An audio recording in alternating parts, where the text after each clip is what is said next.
بسم اللہ الرحمن الرحیم۔ ہمارے amazing theories and facts channel میں خوش آمدید۔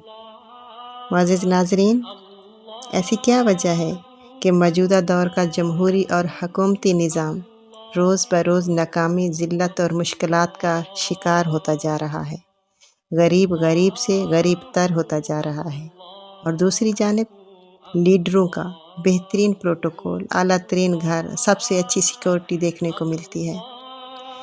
معزز ناظرین، ہماری اس ویڈیو کا مقصد نفرت پھیلانا نہیں ہے، بلکہ ہمارے معاشرے میں پیدا ہونے والے زوال سے آگاہ کرنا ہے۔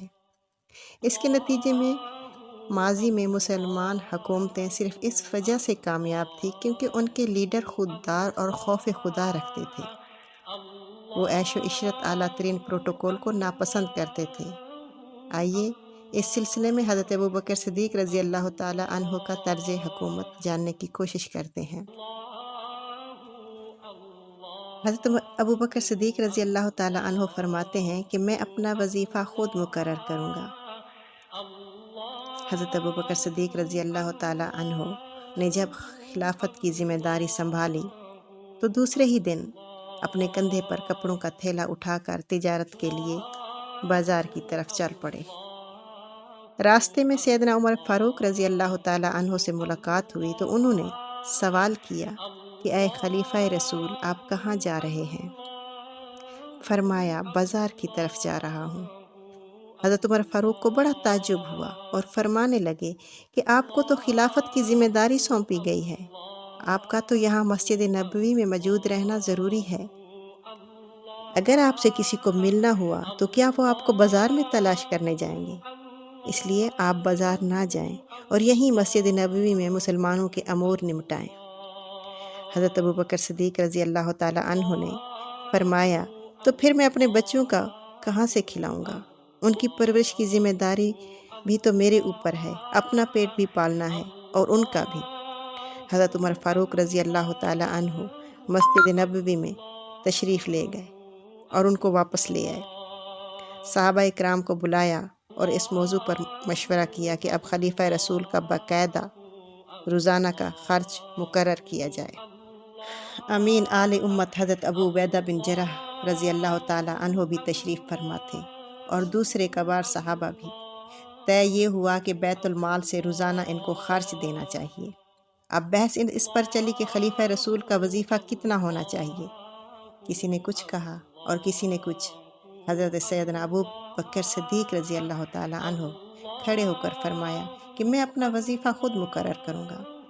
صحابہ کرام حیران ہو گئے کہ شاید ہم تھوڑا مقرر کر رہے تھے، اس لیے آپ نے خود مقرر کرنے کا فیصلہ فرمایا۔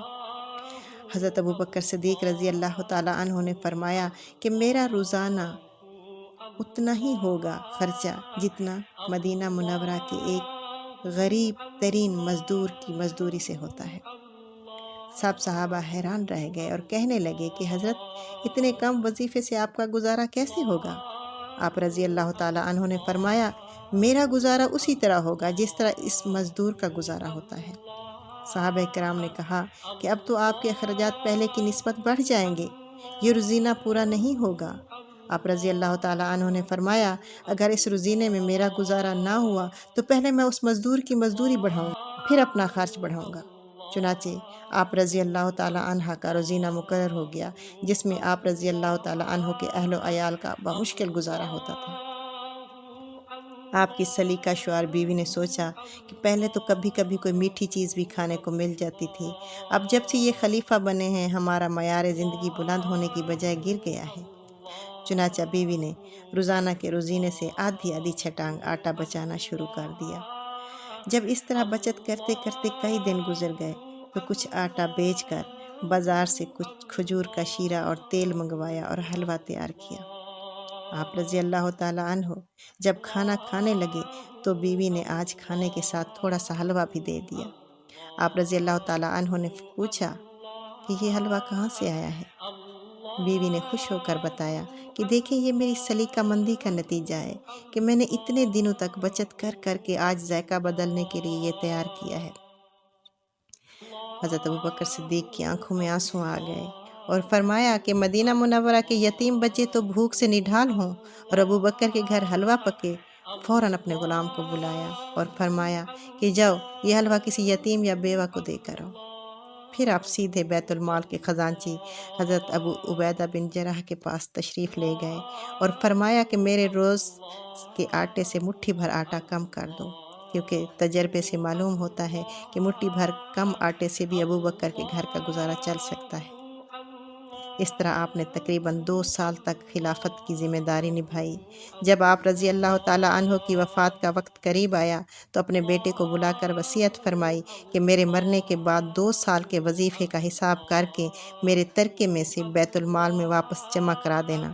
ابو بکر اس حال میں خدا سے نہیں ملنا چاہتا کہ اس نے عوام کا حق کھایا ہو، چنانچہ آپ کے بیٹے نے یہ بعد میں وہ ساری رقم بیت المال میں جمع کرا دی۔